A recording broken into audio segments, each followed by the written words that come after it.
जब ये मुझे पता चला कि अच्छा कोरियोलिस फोर्स से हमारी विंड का डायरेक्शन डिफ्लेक्ट हो जा रहा है, कोरियोलिस फोर्स लगा, तो मैं एक कास्टलेस पर्सन है ना, मेरा कोई कास्ट आइडेंटिटी नहीं है, तो मेरा नाम शिवम है और मैंने अपने ग्रेजुएशन में बीटेक किया हुआ है इलेक्ट्रिकल इंजीनियरिंग की। तो मैं एक इलेक्ट्रिकल इंजीनियर हूँ बाई प्रोफेशन, लेकिन वो मेरी डिग्री थी। उस डिग्री के बाद मेरी मुलाकात होती है एक बहुत ही खूबसूरत सब्जेक्ट के साथ। सब्जेक्ट का नाम था ज्योग्राफी, और ज्योग्राफी जो है वहाँ से मुझे मिलता है एक बड़ा ही शानदार कॉन्सेप्ट। मैं बचपन से ही ना साइंस की चीज़ों में बहुत सारी चीज़ें ढूंढने की कोशिश करता था, तो मेरे लिए साइंस अपने आप में बहुत बड़ा हॉबी है। फिर इसके बाद ये जो ज्योग्राफी है ना, ये जो ज्योग्राफी के अंदर में मुझे एक वर्ड मिला, कोरियोलिस फोर्स। ये कोरियोलिस फोर्स ने मेरी जिंदगी को 360 डिग्री पलट दिया। मुझे लगा कि यार मैं जो भी बीटेक में हेंस प्रूफ लिख के खुश हो रहा हूँ, इनका अपने एवरीडे साइंस लाइफ में तो कुछ काम ही नहीं है।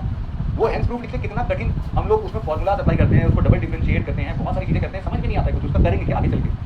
तो जब ये मुझे पता चला कि अच्छा कोरियोलिस फोर्स से हमारी विंड का डायरेक्शन डिफ्लेक्ट हो जा रहा है, कोरियोलिस फोर्स नॉर्दर्न हेमिस्फीयर में ऐसे लगता है, सदर्न हेमिस्फीयर में ऐसे लगता है, हमारा पूरा विंड सिस्टम ही इससे जुड़ा हुआ है, साथ ही साथ हमारा जो ओशन का मूवमेंट है वो भी इससे चल रहा है। मेरा दिमाग मेरे को लगा कि भाई ये तो अल्टीमेट चीज़ है यार, यूपीएससी तो अल्टीमेट चीज़ है, अब इसको पढ़ना पड़ेगा। तो मैंने यूपीएससी स्टार्ट कर दी।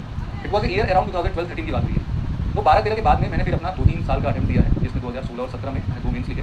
बट अनफॉर्चुनेटली फैमिली कंडीशन कुछ अच्छे नहीं थे, तो मुझे वर्क लाइफ में थोड़ा सा आगे कंटिन्यू करना पड़ा। मैंने उसके बाद अटेम्प्ट्स नहीं दी।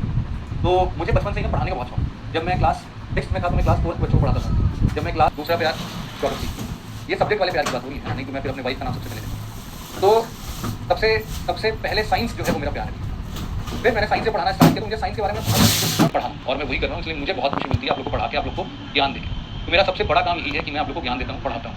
कभी कभी जब खाली टाइम मिलता है तो मैं गिटार वगैरह भी प्ले कर लेता हूँ, और कभी कभी ऐसा भी हो सकता है कि मैं फोटोग्राफी भी कर लेता हूँ, और इसके अलावा मैं स्केच आर्टिस्ट हूँ, तो मैं स्केचेस भी बहुत अच्छे बनाता हूँ। तो ये 2-3 हॉबीज से मैं अपने लाइफ को थोड़ा बैलेंस कर लेता हूँ, और बाकी चीज़ें कमाई के लिए अपना पढ़ाना बढ़ाना चलता रहता है। ठीक है, तो ये एक ब्रीफ इंट्रोडक्शन था, और आई होप कि आप लोग को इतना काफ़ी रहेगा मेरे लिए जानना।